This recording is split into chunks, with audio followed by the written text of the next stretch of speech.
हमारी घोषित नीति रही है। अगर पाकिस्तान से बात होगी तो टेररिज्म पर ही होगी। अगर पाकिस्तान से बात होगी पाक ऑक्युपाइड कश्मीर पीओके उस पर ही होगी। ये नए भारत का बदला हुआ स्टैंड है और प्रधानमंत्री का ये बयान दुनिया के उन तमाम देशों को सुन लेना चाहिए जो अब तक कश्मीर का नाम लेकर विवाद का गीत गाते रहे, पंच बनने की महत्वाकांक्षा रखते हैं। अगर पाकिस्तान से बात होगी पाक ऑक्युपाइड कश्मीर पीओके उस पर ही होगी। ऑपरेशन सिंदूर के तहत आतंक को मिट्टी में मिलाने के बाद प्रधानमंत्री ने पाकिस्तान और दुनिया को साफ साफ कह दिया है कि अब जब भी बात होगी तो मुद्दा दो ही रहेगा, आतंकवाद वो जिसे पाकिस्तान की सरकार और सेना स्पॉन्सर्ड करती है, और पीओके वो जिस पर पाकिस्तान ने अवैध तरीके से कब्जा कर रखा है। पीएम के बयान के बाद विदेश मंत्रालय ने पाकिस्तान से पीओके खाली करने को कहा है। हमारा लंबे अरसे से यही राष्ट्रीय पक्ष रहा है कि भारतीय केंद्र शासित प्रदेश जम्मू और कश्मीर से संबंधित किसी भी मुद्दे को भारत और पाकिस्तान को द्विपक्षीय तरीके से ही हल करना है। इस नीति में कोई बदलाव नहीं हुआ है। जैसा कि आप जानते हैं, लंबित मामला केवल पाकिस्तान द्वारा अवैध रूप से कब्जा किए गए भारतीय क्षेत्र को खाली करने।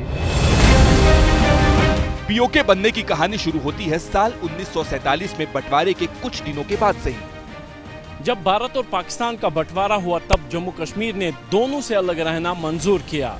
तब हरि सिंह जम्मू कश्मीर के राजा हुआ करते थे।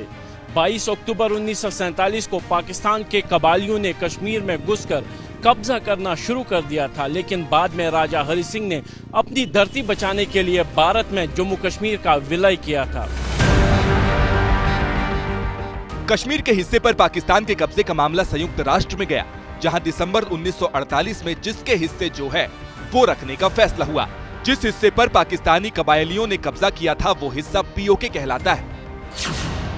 1963 में पाकिस्तान ने पीओके का 5180 वर्ग किलोमीटर का हिस्सा चीन को दे दिया, जिसे अक्साई चीन कहा जाता है। बचा हुआ पीओके दो हिस्सों में बटा हुआ है।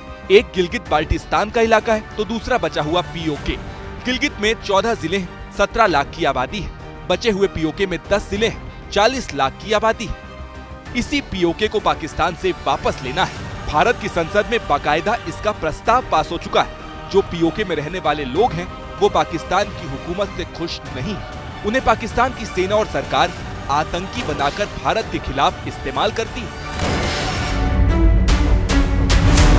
पाकिस्तान के कब्जे वाला पीओके बेहद ही खूबसूरत इलाका है। इसके जर्रे जर्रे से जन्नत की खुशबू आनी चाहिए, लेकिन पाकिस्तान ने इसे आतंक से इस कदर जख्मी कर रखा है कि यहाँ से बम बारूद और आतंक की दुर्गंध आती है। मुजफ्फराबाद इसी पाकिस्तान के कब्जे वाले कश्मीर की राजधानी है। इसी पीओके में नीलम वैली है, सुंदर घाटियां हैं। कुदरत ने बड़ी फुर्सत से धरती के इस जन्नत को बनाया है, लेकिन पापी पाकिस्तान हिंदुस्तान की इस धरती पर जोर जबरदस्ती करता है, लोगों को गुलाम बनाकर रखना चाहता है। गिलगित में हुंजा वैली है, जहाँ की महिलाएं दुनिया की सबसे खूबसूरत होती हैं, जिसकी औसत उम्र 9 साल के आसपास है। हुंजा में खनिज पदार्थों का अकूत भंडार है। हिंदुस्तान को अब पाकिस्तान के चंगुल से ये पूरा का पूरा पीओके वापस चाहिए। मोदी ने साफ कर दिया है, सरकार ने पाकिस्तान को अल्टीमेटम भी दे दिया है। बस इंतजार है तो पीओके की वापसी का, तब जाकर हिंदुस्तान के 140 करोड़ लोगों के कलेजे को ठंडक मिलेगी।